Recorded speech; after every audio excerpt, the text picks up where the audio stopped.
Assalamualaikum warahmatullahi wabarakatuh. Saya dengan Vicky Andriani, MPM 211100316 dari kelas 1Z kelompok 2 akan menyampaikan sumber-sumber ajaran tasyawuf.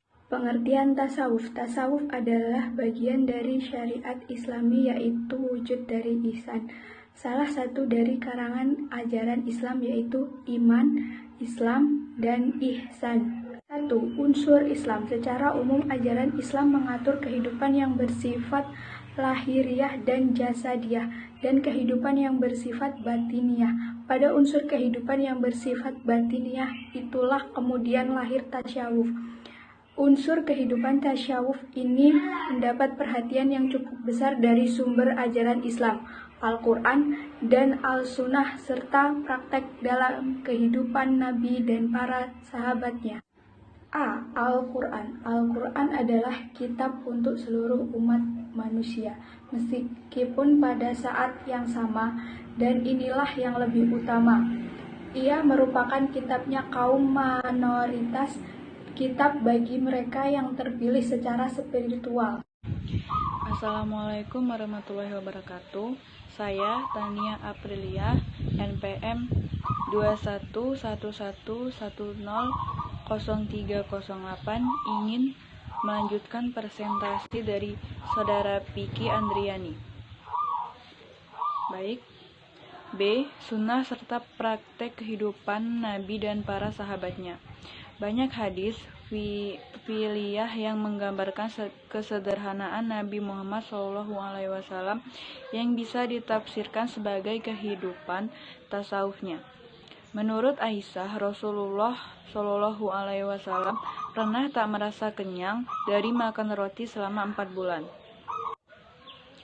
2. Unsur luar Islam. Dalam berbagai literatur yang dituliskan, para orientalis barat sering dijumpai uraian yang menjelaskan bahwa tasawuf Islam dipengaruhi oleh adanya unsur Masehi, unsur Yunani, unsur Hindu-Buddha, dan unsur Persia.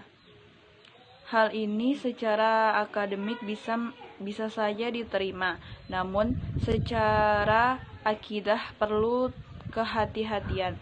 Para orientalis barat menyimpulkan bahwa adanya unsur luar Islam masuk ke dalam tasawuf itu disebabkan karena secara historis agama-agama tersebut telah ada sebelum menyimpulkan bahwa adanya unsur luar Islam masuk ke dalam tasawuf itu disebabkan karena secara historis agama-agama tersebut telah ada sebelum Islam.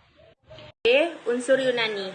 Kebudayaan Yunani, yaitu filsafatnya, telah masuk pada dunia, di mana perkembangannya dimulai pada akhir Daulah Umayyah dan puncaknya pada Daulah Abbasiyah. Metode berpikir filsafat Yunani ini juga telah ikut mempengaruhi pola pikir sebagian orang Islam yang ingin berhubungan dengan Tuhan.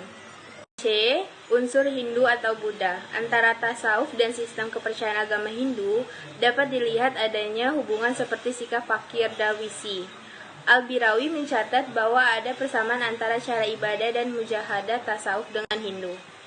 Kemudian pula ada paham reinkarnasi atau perpindahan roh dari satu badan ke badan yang lain. Cara kelepasan dari dunia versi Hindu atau Buddha dengan persatuan diri dengan jalan mengingat Allah. Unsur Persia. Sebenarnya antara Arab dan Persia itu sudah ada hubungannya sejak lama, yaitu hubungan dalam bidang politik, pemikiran, kemasyarakatan, dan sastra. Akan tetapi belum ditemukan dalil yang kuat yang menyatakan bahwa kehidupan rohani Persia telah masuk ke tanah Arab. Yang jelas adalah kehidupan kerohanian Arab masuk ke Persia itu terjadi melalui ahli-ahli tasawuf di dunia.